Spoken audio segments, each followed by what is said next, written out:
Okay, well, good afternoon, and thank you all for joining us for this very exciting session focused on Africa and Africa's leadership role in the green energy or green hydrogen era, rather. My name is Rachel Fakri. I lead the hydrogen work for the UN High Level Champions, and I'm extremely excited about this panel. I would say that the energy and climate world has been really dealt to thunderclaps, to shockers in the past 2 months. One, of course, the Ukraine war, which has really redefined the energy paradigm, but also redefined what energy security really means. Two, the latest IPCC report that found that we are inching ever closer to a climate catastrophe and that it will be impossible to keep 1.5-degree goal within reach without a wider toolkit of solutions, including hydrogen. So I was personally very energized in the past day and a half to see just the level of commitment that folks have to basically solving this and developing the solutions and developing them right in a manner that protects human health, resources, and so on. And I think many of us here will agree that those recent developments have really propelled Africa's role as a leader in this clean energy revolution to ever greater heights, owing to the potential to develop very low cost green hydrogen.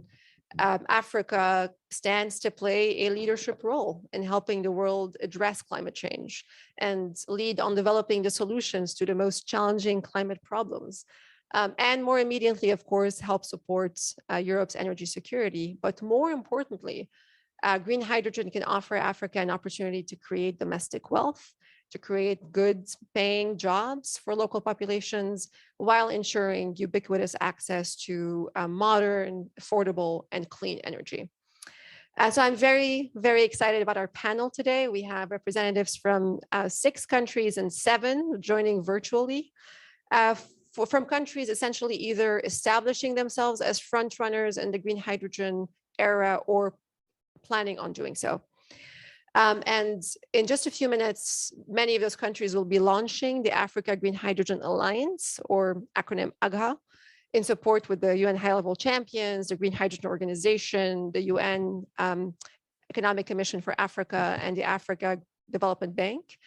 And this alliance is meant to really solidify the leadership position that Africa stands to take and will be taking on green hydrogen. These countries will be collaborating on creating the enabling environment for a flourishing hydrogen market, especially as it relates to collaborating on regulations, on accessing finance, on capacity building, and so on. And we will be launching it at the end of this panel, so hopefully folks can stay on. So enough of me talking. I'm very happy to start introducing our panel.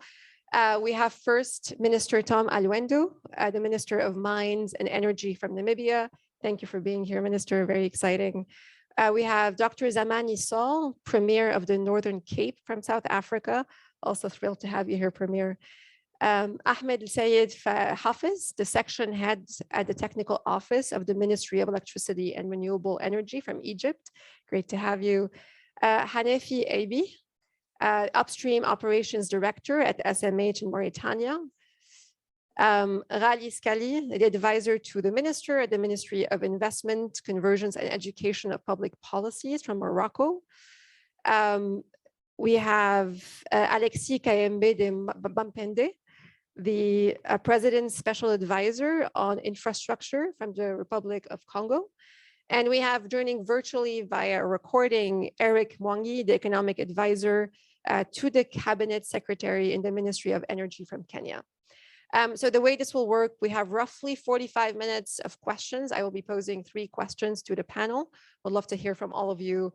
Time permitting, I'll solicit a couple of questions from the audience, but the last 10 minutes will be inviting all AGHA members on stage for the formal launch and the picture taking. So we'll start first with the video of our Kenya rep, Eric Mwambi, who has a message of support for the Alliance and hydrogen in general. Hi everyone, Eric Mwangi from the Ministry of Energy in Kenya. Sorry I couldn't join you physically, we had some logistical challenges. It's a dense travel time right now, but very happy to join you virtually and give you some perspectives on hydrogen from Kenya. We see this as as a nascent industry that presents opportunities in green ammonia, synthetic fuels, as well as other value chain opportunities, from electrolysis to water purification and desalination, and really looking to embed in the subsector value chain across the board, and not just looking at necessarily green hydrogen as the only product. I think in terms of catalyzing the sector, I think being able to do multiple pilots is going to be important as demonstration projects. You do need to find success stories that can commercialize and scale and attract larger pools of capital for investment. I think to this end, from government's point of view, policy direction is going to be key, and flexibility is also going to be really key, both from a policy and regulatory point of view, because we are venturing into territory that we've not been in before. From private sector perspective, and we are already seeing some of this in Kenya, it's really deploying risk capital to some of these early technologies, and kind of trying to prove them, and working very collaboratively with government to kind of align on priorities and get the right kind of support to make these projects successful.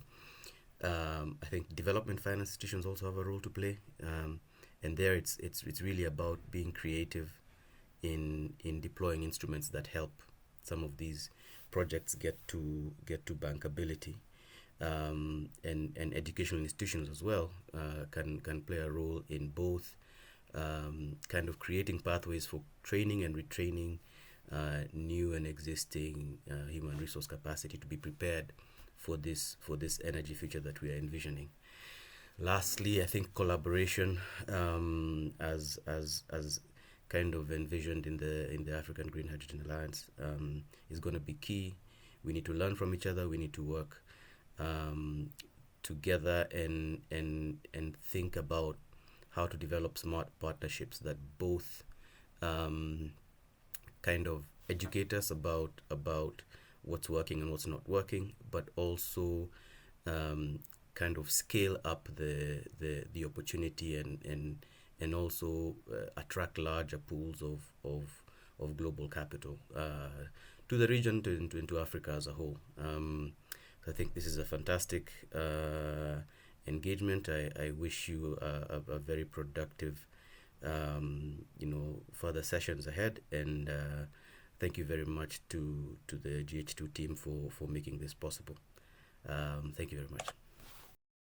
Great. I think this framed the conversation really well. So I have a first question for all of you, and I would love to hear from each representative, probably in sequence. Many of you have already either announced or are signing world-leading hydrogen projects. Many of you already have a strategy, or if not, are working on a strategy on hydrogen. I'm curious, how do you see hydrogen as part of the energy sector in your country? What is the opportunity that you see, and how do you see green hydrogen positioning you to lead in the clean energy transition? And maybe we can start with you, Minister Alwendo, for Namibia. Thank you very much, Rachel, for moderating this panel. And you're right. Most of us, probably a year and a half ago, we were talking about green hydrogen as a concept. Either we're busy planning or trying to come up with a strategy. A year and a half on, most of us do actually already have project actually in line. Project are already actually starting off. In the case of Namibia, for example, last year, the COP26 in Glasgow, we have already awarded a concession to an investor to work with us to produce green hydrogen.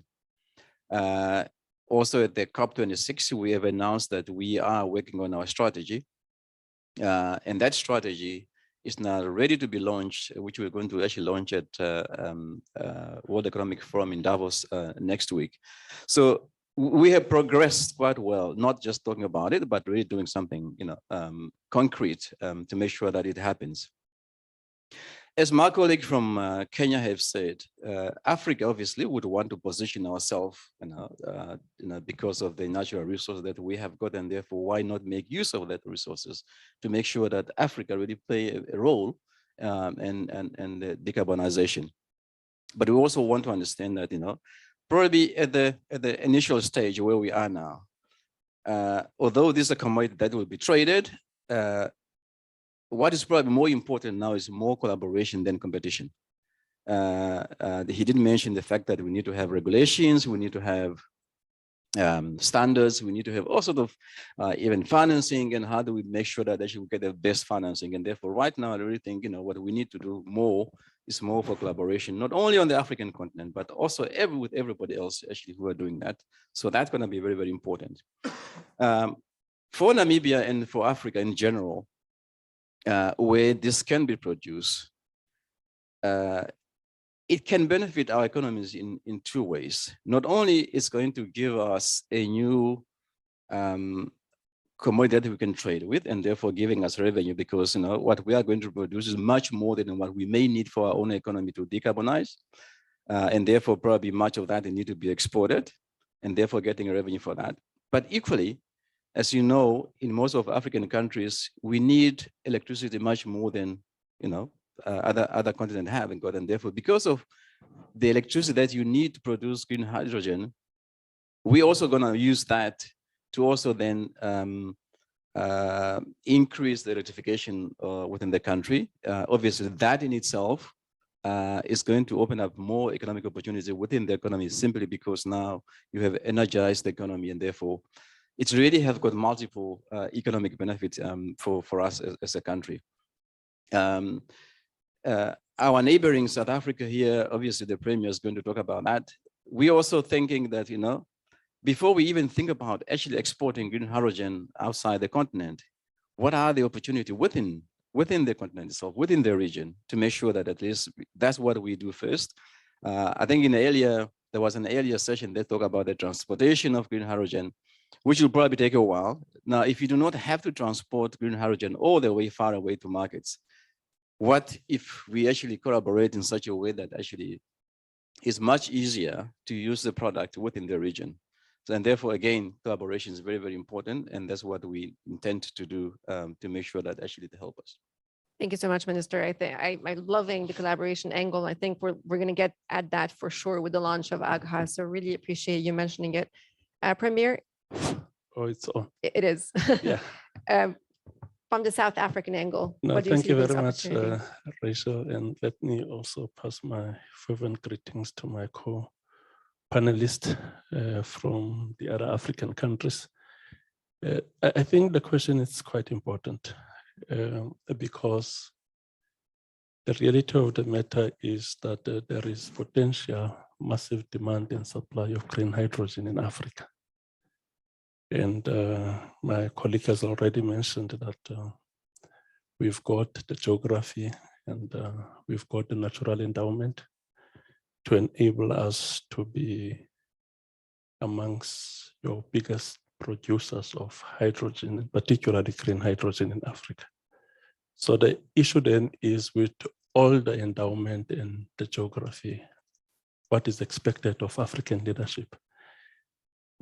One of the things which we need to do is to look at ways of integrating our efforts. And when we speak about integration of our efforts, I actually see two elements in it. How do we ensure partnership? Because we need to partner, and particularly those African countries that share borders, and they look at more or less the same projects that they would implement. South Africa, like Namibia, and yesterday we presented two concepts here which are about 25 kilometers away from each other. And it's very much important for us to look at partnering. But also, more than partnering, what is more important is collaboration as well. Because in Africa, we are sitting with major challenges when it comes to massive projects of this nature. The issue of capital, we need partnering around addressing challenges around capital, but also We need partnering around issues of R&D, research and development, and we also need partnering around issues of technical expertise, because those are some of the inputs that would basically need in order to have a full and successful execution of such projects. But what is more important for Africa with regard to issues of green hydrogen is diversification of our economies as well as a continent, which is key in terms of my understanding, which what I've learned here from yesterday, is the fact that the green hydrogen will be the oil of the 21st century.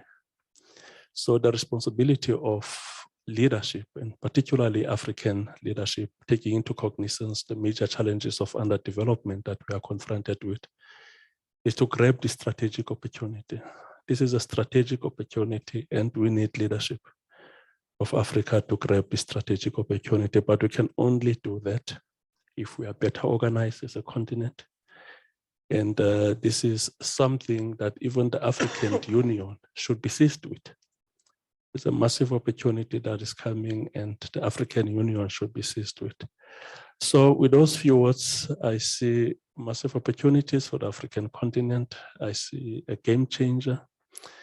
And all of these things will happen only if we provide leadership and we integrate our efforts for the better good of the entire continent. Thank you very much.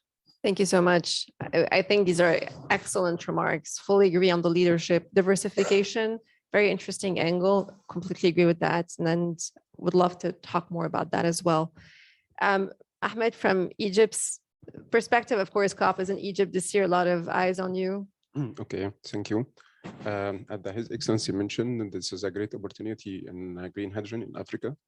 I will talk especially in Egypt. Because in Egypt is rich in renewable energy resources that's qualified to be the one of the major renewable energy producer.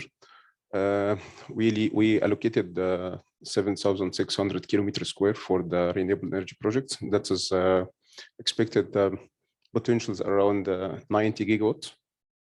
And also this is a huge potential for producing green hydrogen. Okay. Also in this project, the renewable energy sectors, it's a latest price we get from the POO scheme. I think less than 2 cents US dollar for kilowatt hours for solar, and 2.85 cents for wind power.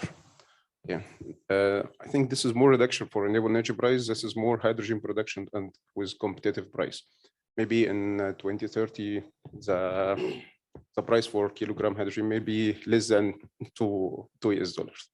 Okay, and for green hydrogen, especially Egypt aims to be one of the largest exporter for the green hydrogen in the regions. We working two ways parallel. First one, we working in the national green hydrogen strategy. We will announce it in the COP27 in Egypt next November. And second way, we working for we preparing the MOU standard MOUs for all providers and or developers for green hydrogen. We signed 6 of them with largest company like ADF and Merzik, Masdar, Emia Power, and Total. Also, the SCC zone in Egypt economic zone is located a great position in the economic zone for hydrogen projects and ports to export this project. And I think this is a good difference in Egypt. Thank you. Great, thank you so much. A lot of interest in exports, which is interesting to the minister, kind of the contrast that the ministers thought about kind of local first and then exports next. So it's really interesting to see the various kind of strategies and approaches to this. Great. Alexis, want to give us the Congo perspective? Yeah, thank you very much, Rachel. Just quick corrections. I'm not from Republic of Congo, but Democratic Republic of Congo. Apologies, absolutely. DRC. Exactly. Yeah. My bad. As far as the DRC is concerned today, I think we have the change of paradigm. the way we are seeing when it comes to the energy policy in DRC, was we generate the electricity and sell directly. But the challenge we have is that the cost of the production itself was higher than what we are selling to the population, because still need a government subsidy. Under the leadership of the President Tshisekedi today, we think that we have all the ingredients in place, because remember, we have the Grandinga Dam, more than 42,000 megawatts, the biggest in the world, almost double of the Three Gorges in China. And we have Pyoka, which can generate, that's another site, with the potential of 30,000 megawatts. We have Matadi with more than 15,000. And outside those three places is in the west of DRC. And all over the place, according to studies done by United Nations, UNDP, and we've got 777 sites with the capacity of producing from 50 kilowatt to 6,000, 2 megawatt, 3 megawatt, and so on. And then when we talk about green hydrogen today, we talk more about renewable energy in DRC point of view focus. Number one is hydro. Then solar, aeolian come second, third, because this is the natural beauty of the countries. And we believe that it's time for us today to capitalize on this big blessing, natural blessing from God, because the green energy can be done through the hydro.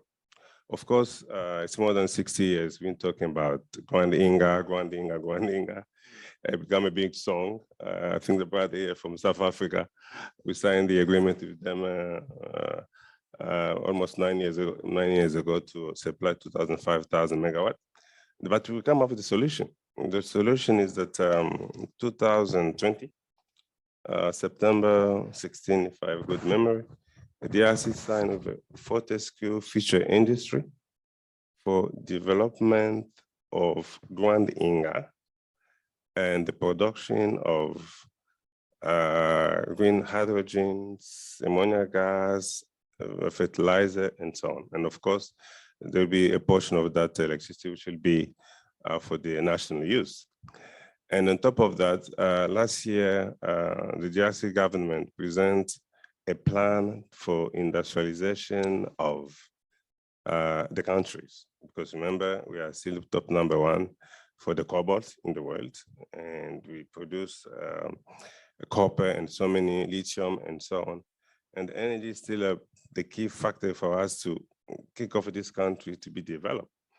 And we believe that with logistic problem we're having, we had like two projects funded by Chinese, 200 megawatt and 50.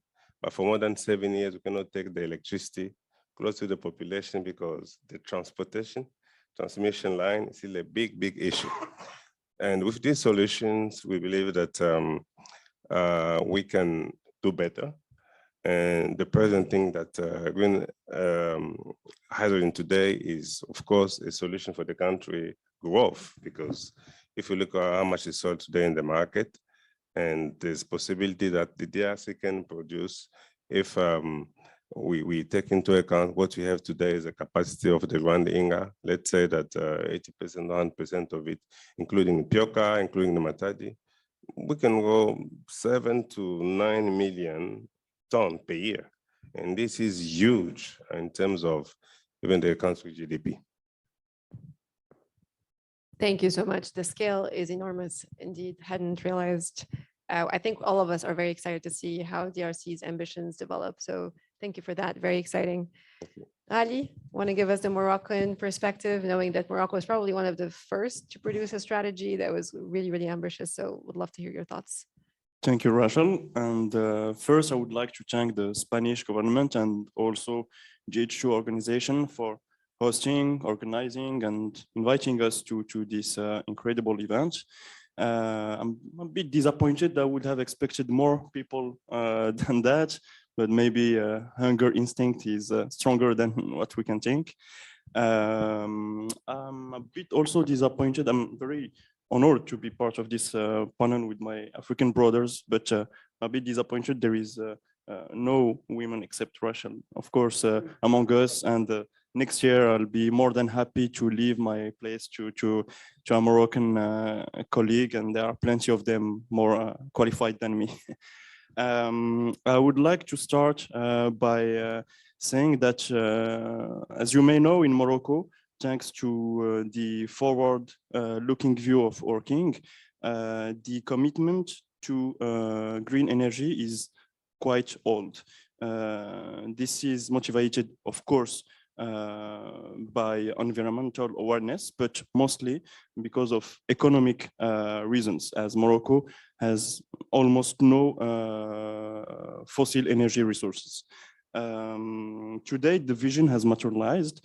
For example, concerning renewable energies, we went from 26% of renewables in the power mix in 2016 to 37 today. And the target is to reach 52% by 2030.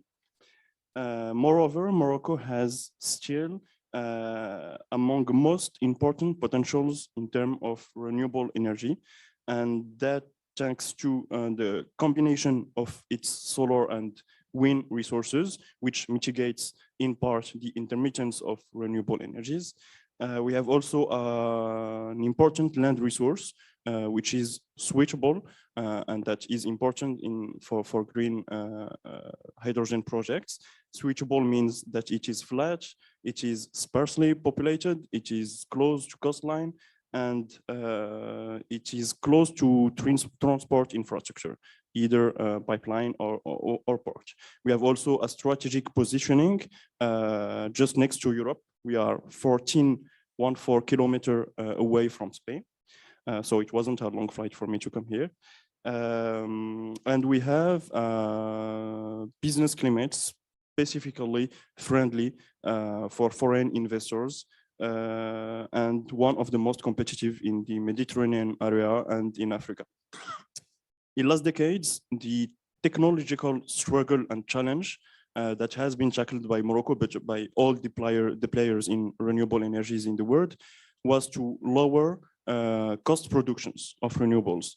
And we can happy because today we reached that goal. And in Morocco, for example, wind or solar power is much cheaper than nuclear electricity, for example, in Europe. But today we are facing a new challenge. We discovered the treasure. We are missing the key to open the treasure. And this key is the storage and transport technologies to bring this green energy from production basins to consumption basins. And we believe that green hydrogen is, if not the main technology that will enable that. As of today, Morocco has many pilot projects concerning green hydrogen technologies, ranging from few kilowatts to something like 100 megawatts. We have formulated not a strategy, but a roadmap. This is a very high level expression of ambition. It has been published in very beginning of 2021. It was setting the goal at 3 gigawatt electrolyzed by 2030. And it was focusing the production for export, even if we have possibly one of the main world of takers in Morocco, which is OCP, one of the world leading exporter of fertilizers. But the ambition is even more than decarbonizing our economy is to export, mainly to Europe.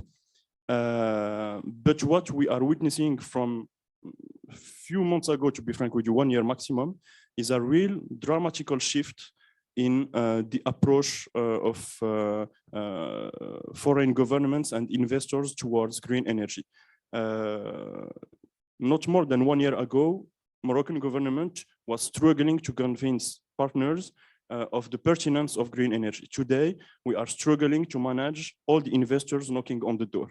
And we are very happy of this shift. I think it brings a new challenge, which is designing. How we see it is that all these large scale gigawatt green energy, green hydrogen projects are still R&D.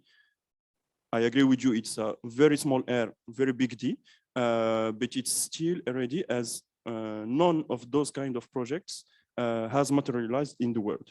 And one big step in this R&D large scale project is designing the business model between the state and the private sector, because we believe that private sector has a leading role to play in large scale green hydrogen projects.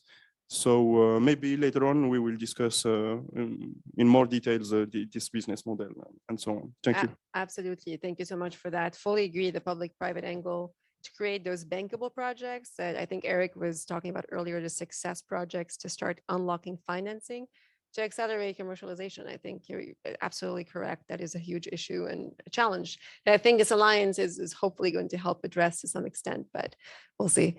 Great. And finally, Hanafi, Mauritania obviously becoming more and more seen as a powerhouse on green hydrogen. What do your ambitions look like? Thank you, Rachel. And I would like to convey my greetings to my honorable speakers on the panel. Yes, let me start with a word about Mauritania, which is a country located in West Africa, for those of the audience who don't know about Mauritania. And this country is blessed with plenty of resources, such as wind power, solar power with good quality, and also hydropower, and I mean a good location at the door of the Europe, and also a more than 800 kilometers of coastline on the Atlantic Ocean. And the most important endowment we also have is the political leadership towards the green energy transition. And yes, with this regard, we already, our government is already preparing the roadmap, the green hydrogen and energy transition roadmap, to figure out what are the strategies to put in place and so on. It will be ready within a few months and will be published. And we already have two key players in the hydrogen business who are already present in Mauritania. One of them has signed an MOU for a contract of 30 gigawatts of electricity production, basically dedicated to hydrogen and green hydrogen and green ammonia. The second has signed an MOU for a project of 10 gigawatts of green hydrogen and ammonia. And the second is already discussing a contract, an offtake agreement with some of the entities at the port of Rotterdam to bring green hydrogen for Mauritania. So we probably will see a pilot project within the next year or the year after. That will be the first production of a green hydrogen from Mauritania. We see this as an opportunity for the country to really boost the economical and social and economical growth of the country, and offer the country offer opportunity for the country for boosting industrialization and creating value. Thank you. Thank you so much. The 10 gigawatt number is truly massive. So I think we're all keeping our eyes on how that develops, considering the scale, unprecedented scale. Great. Well, thank you so much. This, I think, has been a great kind of setting of the stage of your ambitions, near-term ongoing activities. I'm going to combine my two questions into one. Considering all of these ambitions, starting with you, Minister, what do you see as the biggest challenges and obstacles to delivering on this vision? And how can multi-country collaboration help address that? I know we touched on some of this organically, which is great, but would love to hear more from you specifically on those two issues. Yeah, I think with everything, especially now, this is a new industry. There will be a number of risks. Some more easy to manage, maybe some not so easy to manage. I can think of 2 or 3. The production itself is a new industry. We're all learning how to do this more efficiently. And obviously, the more efficient, the better that, it can be actually be competitive with the other, energy sources. So the production itself, now, as we start, but that is probably much easier because I think all of us, have heard from Mauritania, for example, we starting with pilot plants just to make sure that the production, how to produce this, we get more and more good at it. And therefore, I think that probably is something that can be addressed. I think in the case of Namibia, for example, we were quite fortunate because of our global collaboration, for example, with the government of Germany, where we did get some 40 million euro to do some of these things. And I think that risk on production probably it can be actually managed, I think, but easily. The other risk I can think of is probably the market itself. How developed is the market? How, we know the market, is to decarbonize, how to abate sectors, transportation in general. Exactly where are the markets? But I think even that one probably it's not probably much of a risk because I think as we develop, but I think because of the commitment I think we all have made as countries to manage the climate, that market will probably really develop. But in itself, it's something that we need to keep watching to say how does it really develop, because then suddenly we all thinking we are going to produce green hydrogen or ammonia, but where are the markets? That's very important. Again, in our case, because of global collaboration, again, we have signed various MOU with potential off-takers, being Belgium or being Germany or the Netherlands. So the market is really developing in such a way that there will be a market by the time we all have actually enough production, and therefore the market is there to sell. The other risk I can think of is the financing part of it. In the end, it all comes to financing. Where would the money come from? What would be the cost of that financing? There was a session yesterday of how the DFIs can get involved in the financing of this. They obviously will step up, but they also see probably how the other two risks are being managed. Financing itself is a risk, especially when it comes to the African continent. There has always been this idea, but that risk on the African continent is much higher than anywhere else. And suddenly, financing for green hydrogen on the African continent become difficult or much more expensive, and making our produce not as competitive because of how people perceive African risk.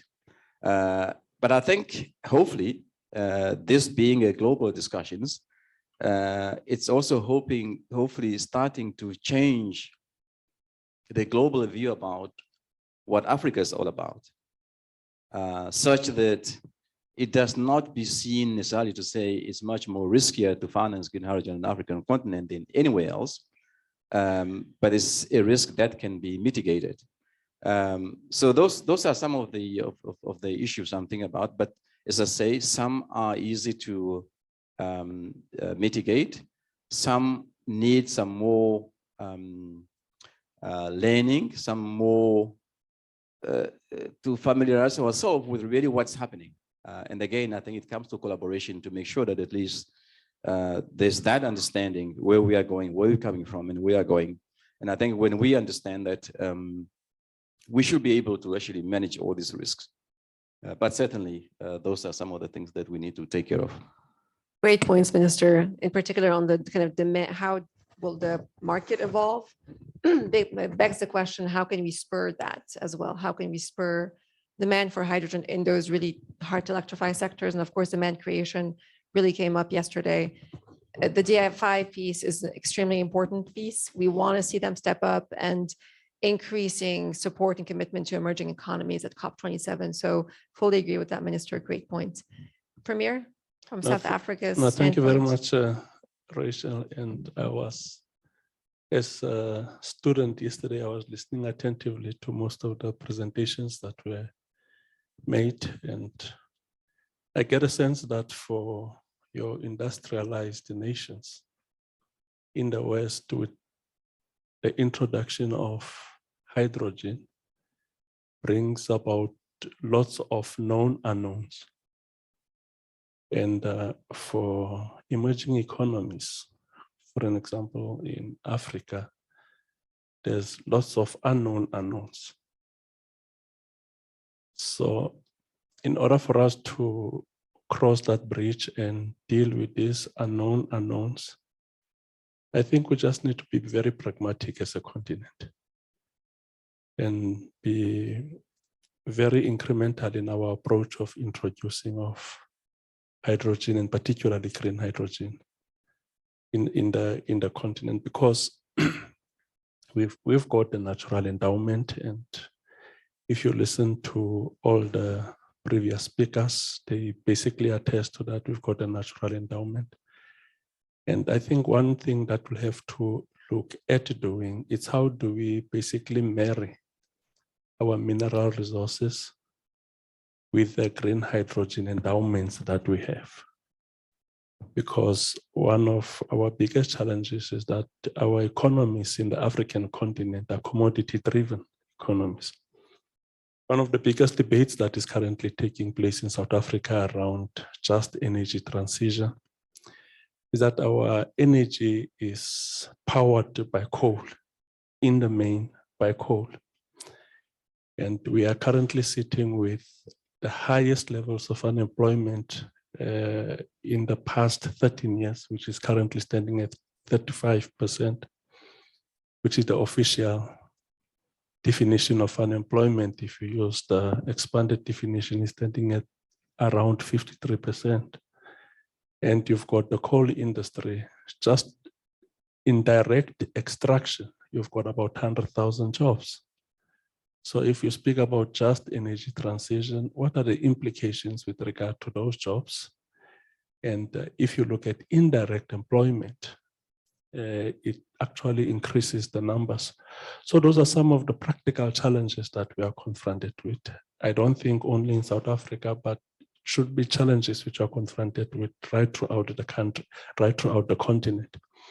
So we'll have to cross the river by touching the stones, because the reality of the matter is that green hydrogen presents massive opportunities in diversifying our economies away from this waste asset and ensuring that we protect our environment. And we'll have to come up with measures that will enable us to ensure successful implementation of these programs without necessarily dragging many people into the pool of unemployment. So that's one of the challenges. My colleague has also raised the issue of financing.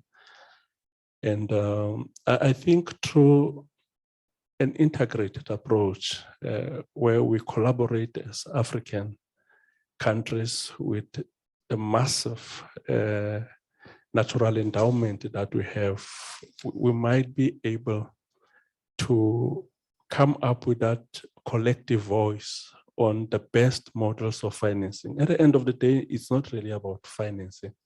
It's about what is the best and suitable model of financing that will assist us to grow our economies. And I was just also listening when issues were raised about green hydrogen. There is this conception, which for me is fundamentally flawed, of thinking that we speak of green hydrogen for somebody else. And there is no need for local consumption. We also need the green hydrogen, just 2 weeks back, one of the biggest mining companies in South Africa launched a biggest hydrogen truck in the world. It's 2 weeks, 3 weeks back. That happened in South Africa. So local consumption. And so there is a much bigger need for local consumption, and also taking into cognizance the impact of combustion in household level in Africa. So we'll have to look into those issues when we look at the issues of green hydrogen. How do we, as we approach the issues of green hydrogen, look at issues of local consumption as well? So there is a whole lot of challenges that will be there, and but for every introduction of and for every innovation, there's always been challenges. It won't be for the first time, and I firmly believe that with the kind of technical expertise which I was exposed to yesterday here, the kind of know-how and the eagerness, zealous courage which is there amongst the speakers, and particularly people I shared the panel with, then I got a real sense of the fact that there is real drive behind green hydrogen, and this could be a success also in the African continent. Thank you very much. Thank you for that note of optimism. Fully agree with that. Financing comes up again. The scale of local and export needs is a really interesting one, tied back to financing and resources and just transition. So really interesting points. Thank you for that. Ahmed, do you agree with any of that, or does Egypt have a separate set of obstacles? Yes, but I think in Egypt, the big challenges is the certificate of the hydrogen. As I know, no one in the world get a green certificate for hydrogen, just maybe the directions from the European Union, Renewable Energy Directive 2, just this is structure. Do you mind getting close? Yes. Sorry. As I know, this is the European Union just have a Renewable Energy Directive 2. This is not a structure for the certificate. Also, the second one, maybe the capacity building for the people for the green hydrogen projects, especially in the technical supports for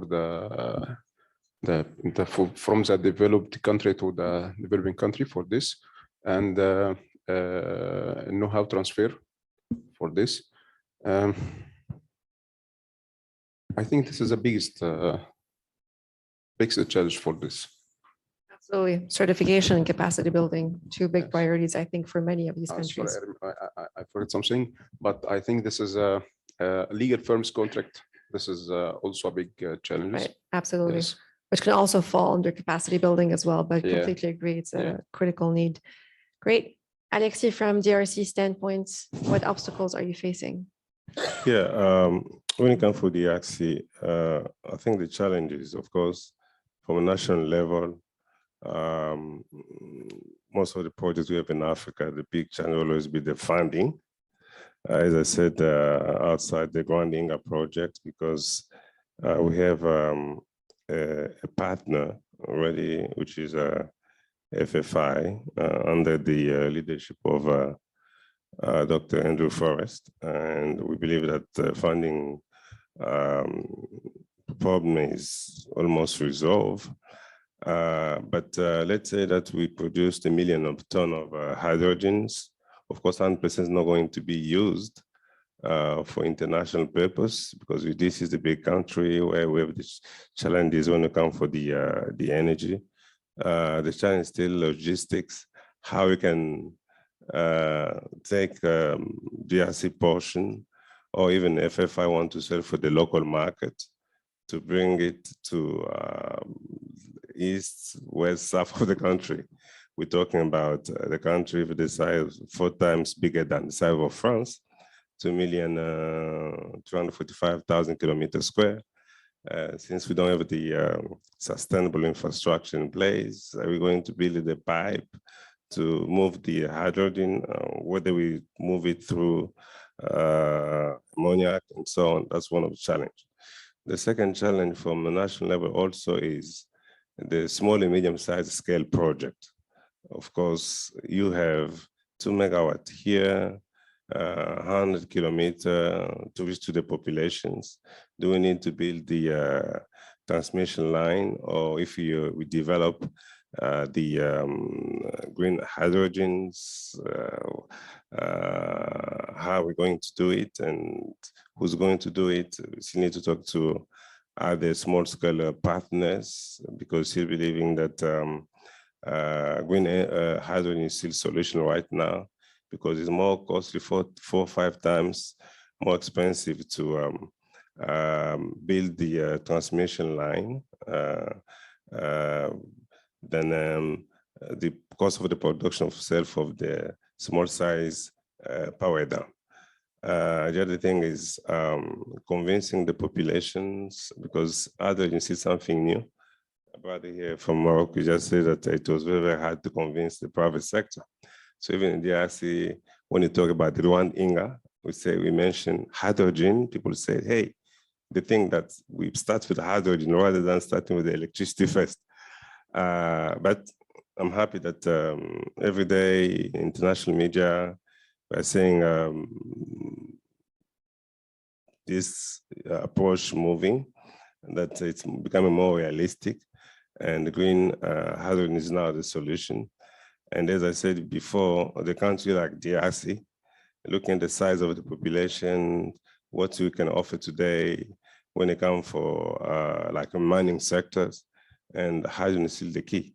So structure, the project itself, logistics, and to make sure that even the population where we have the small size of power dam, because we still have the possibility also to generate electricity through the solar. This is one of the assets we have, but the hydroelectrics today is still the key.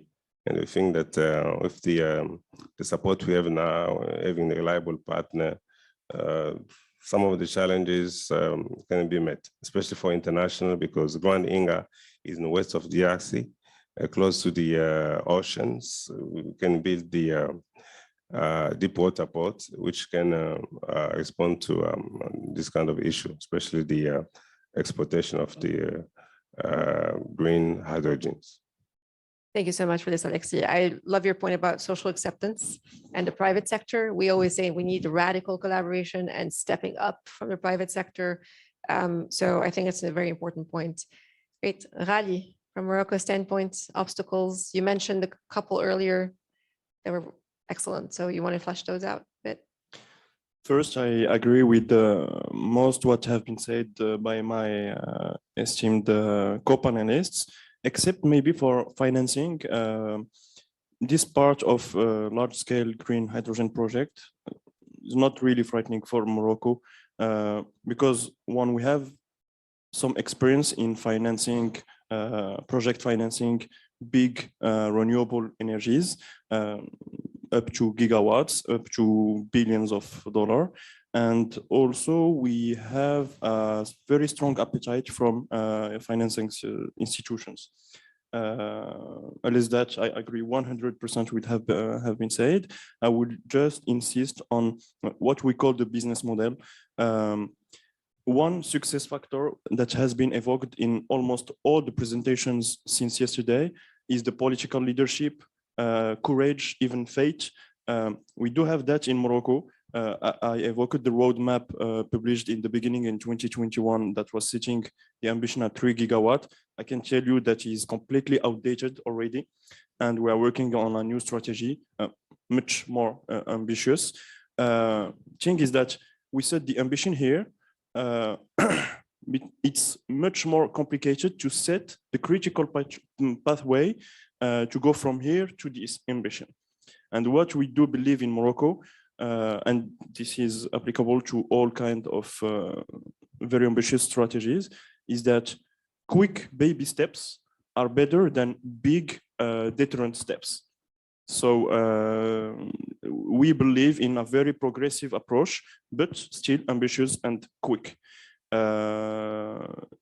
In that way, we work with our developers, and communication has been stressed as an important success factor. we don't see it as a real negotiation. It's really a discussion we do have with the investors interested in Morocco. And we do know that they bear a very special and high risk, as they are first movers in a nascent sector.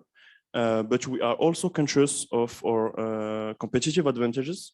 And starting from this point, we are discussing with them the best and the best means, the most balanced business model for them and for the Moroccan state to start the works.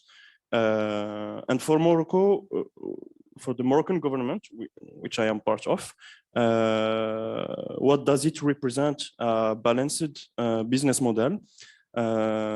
This means a model that gives maximum benefits to the Moroccan citizens and especially local populations next to the projects where the projects are developed. And we've led this brainstorming and discussions with the partners at a very concrete points.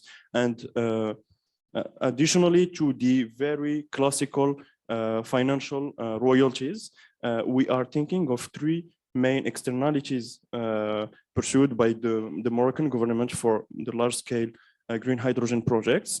First one is water. As you may know, we are discussing green hydrogen in this conference. More globally, we are discussing climate change. Morocco is one of the most suffering countries in the world from climate change, and water scarcity is maybe the priority number one of our country, much more than green energy. We have even problems for drinkable water. So we see green hydrogen as an opportunity for producing drinkable water and even irrigation water from seawater and desalination. And we did actually some calculation from our part, and now we are discussing with the developers.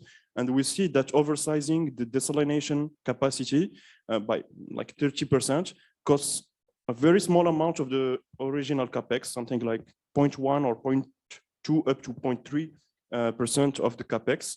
And that can bring a very concrete and real benefits to local population. Second externality we are seeking, and it has been evoked, is the development of the power transmission grid. Gigawatt scale green hydrogen projects are too big to connect completely to the Moroccan grid. It hasn't the capacity to absorb such new capacities, but we can invest together with green hydrogen developers to develop it and to connect a part of the project, because it has also a benefit for green hydrogen project as it mitigates the intermittence of renewables. Last but not least, and this is, we believe, the most important externality we are discussing with our partners is, and it has been said by my South African partner here, is the industrial local integration. It's a red flag for Morocco. That means that no green hydrogen project will be developed in Morocco without local industrial integration. Allow me to be very clear on that. What we mean by local integration, this is at two levels. First, the ambition is to integrate not fully, but as much as possible. And we have ideas, we have figures, we did the studies, is to integrate the whole value chain of hydrogen, even ammonia production in Morocco. And we identified each step of the value chain and how much in each of these steps can be integrated in Morocco. And second thing about local integration is that Morocco has the ambition not only to export green hydrogen to consumption basins, but to bring all the industries over the world that are consuming hydrogen and that in which energy is strong in the cost structure. The ambition is to bring them to Morocco, actually. And what are the arguments of Morocco is we are not simply begging for that. We are building a whole ecosystem to convince people to do that. We are already succeeding. For example, we have a strong industrial base. We are the #1 car producer in Africa. We do build plane engines for Boeing. We do build vaccines for, not for, against COVID-19. We have a strong industrial base. And all these people has been convinced to come to Morocco because we do have competitive edge concerning labor cost, infrastructure, you name it, government support, and so on and so on. So we are sure that together with the developers, we are able to convince industrials to come to Morocco and integrate to Morocco. And last thing, Morocco is working on a new investment support scheme that will give incentives to all job-creating industries coming to Morocco. This is it. Thank you so much. The jobs angle, I'm sure, is key for societal acceptance and bolstering ambitions. So really great to hear about that. But also the grids, right? As you mentioned, the investments in the grid that will be needed to absorb green hydrogen is really interesting. It also brings us back to the financing piece of it and how can we make sure Africa is has the foundations to do that. Finally, Hanafi, would love to hear from you. We know we're standing between people and their lunches, so we can close after that. Yes, it's okay. So I will be brief. So in Mauritania, as I said before, we see ourselves as a front runner in this race for hydrogen development and deployment at gigawatt scale. But we also know that unfortunately there's no opportunity that comes without challenges. Here I will speak to basically to the challenges related to the contracting and structuring of the deals aspect, and also the legal framework that has to be put in place. We also mentioned the question of the standard and the certification of the green hydrogen. All these as challenges we think everyone have to face. At our level in Mauritania, our government doesn't lack of ambition, all to the opposite. And yes, next week we are launching a high-level panel on accelerating the energy transition and making a green steel, for example. It will be launched next week in Nouakchott under the high auspices of our Minister of Energy and Mines. And yes, we also are tackling the issue of funding and drawing foreign investment to the country, not only within the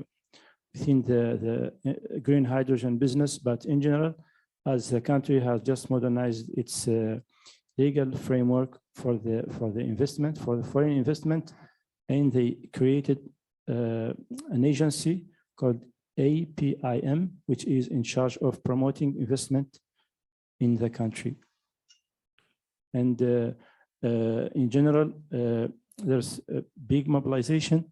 I mean, everyone is mobilized at the ministry, at the national oil company, which also gearing up for the energy transition. Like all the oil and gas companies in the world, our company is also being prepared to play a key role in the hydrogen business. We might see SMH being SMH2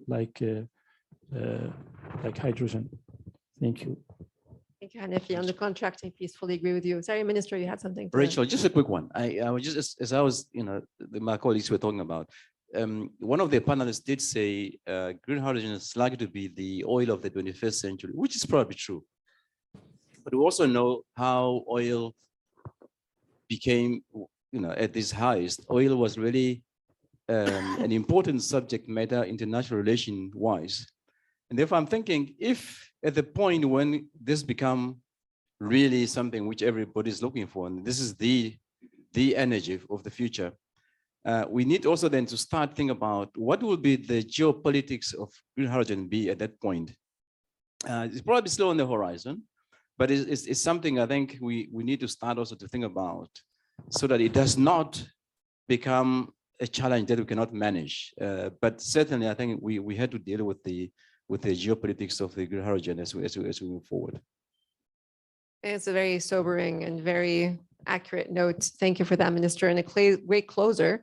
Just want to note that before we invite all AGHA members and country reps to join us for a picture to formally launch AGHA, just want to piggyback on this quick baby steps note that I really loved. I think this is what AGHA is trying to do, is to bolster those quick baby steps to hopefully, bigger and bigger leaps in this decade to really solidify the position your countries are taking on leadership. So thank you for all, the leadership, the bold vision that you're putting forward. And I think we're all very excited about that and would love to support. Great. Well, thank you all so much for joining our panel. And I don't know if we have some Hamad, I see you, and additional, please come forward. Additional country reps, AGHA members, please join us for the picture, and then